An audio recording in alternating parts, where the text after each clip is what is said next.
Salut à tous, pour ceux qui ne me connaissent pas, je m'appelle Dimitri et je m'occupe de la chaîne YouTube et du site internet Survie, Bois et Bushcraft. Aujourd'hui, pour continuer la série de vidéos concernant les nœuds, je vais vous montrer comment réaliser le nœud d'écoute qui porte également le nom de nœud de tisserand. Je vous avais déjà parlé rapidement du nœud d'écoute dans la vidéo où je vous avais montré comment faire le nœud plat. Pour ceux qui ne l'ont pas vu, je vous mettrai un lien dans la description si ça vous intéresse. Autrement, pour ceux qui l'ont vu, vous vous souvenez que le nœud d'écoute remplit la même fonction que le nœud plat, à savoir relier deux cordes au cordage entre eux. La seule différence va être que le nœud d'écoute va pouvoir relier deux cordages qui n'auront pas le même diamètre ou la même texture. Le nœud d'écoute est donc un nœud de jonction qui va rentrer dans la catégorie des nœuds d'ajus. Assez parlé, rentrons tout de suite dans la réalisation de ce nœud. Je vais y rapprocher la caméra, vous y verrez plus clair. Lorsque vous avez vos deux cordes, la toute première étape va être de prendre le cordage qui a le plus gros diamètre ou qui est le plus rigide, puis de faire une ganse. Autrement dit, une boucle simple sans passer le courant par-dessus le dormant ou par-dessous le dormant. Donc j'ai ma ganse. Vous prenez ensuite le courant de l'autre corde. Vous allez passer avec ce courant à l'intérieur de la ganse en passant par le dessous, comme ceci. Vous allez ensuite passer autour des deux brins du gros cordage, comme ceci. La dernière étape va être de repasser avec le même courant, donc le courant de la corde verte, et vous allez passer en dessous du dormant de la même corde, donc du dormant de la corde verte, et au-dessus du dormant de la corde blanche, donc la corde qui a le plus gros diamètre, comme ceci. Donc je vous laisse ça quelques secondes pour que vous puissiez voir l'entrelacement des cordes. La dernière étape va être de tout serrer, bien positionner d'abord la corde, puis lorsqu'elle est bien positionnée, vous serrez le tout. Et on a notre nœud d'écoute.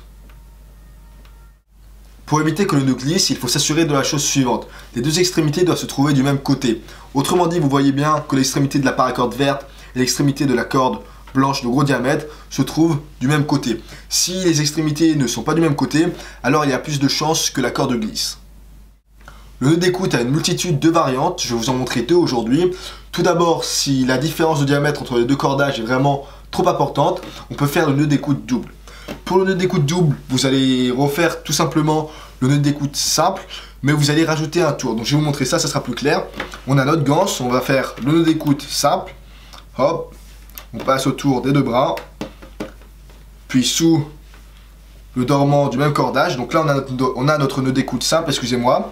Au lieu de serrer, vous allez refaire un tour. Donc vous allez repasser avec le courant de la corde verte autour des deux brins de la corde blanche, puis repasser une dernière fois sous le dormant de la corde verte, comme ceci.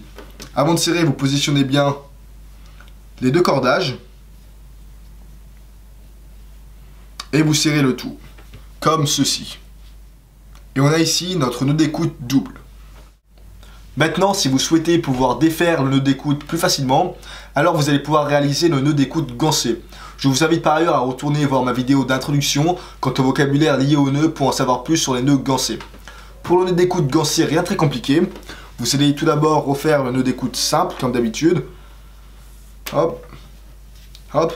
Et au lieu de passer l'extrémité, donc le courant de la corde verte, comme d'habitude, de cette manière, eh bien vous allez faire une ganse avec la paracorde verte, comme ceci, que vous allez passer entre le dormant de la corde verte et la corde blanche. Donc ça change pas. L'entrelacement des deux cordes ressemblerait à ça. Vous positionnez les deux cordes, puis vous serrez le tout, et vous avez votre nœud d'écoute gansé. De cette manière, lorsque vous voulez séparer les deux cordes, vous n'avez qu'à tirer sur le courant de la paracorde verte, et tout va s'enlever. Donc je vous fais une petite démonstration. Et voilà.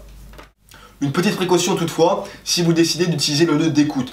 Le nœud d'écoute est sûr seulement lorsqu'il est en tension. Autrement dit, lorsque le nœud devient mou, il doit être impérativement revérifié avant d'être remis en tension. Sur ce, si vous avez des questions, vous savez ce qu'il vous reste à faire. Merci à tous et à la prochaine.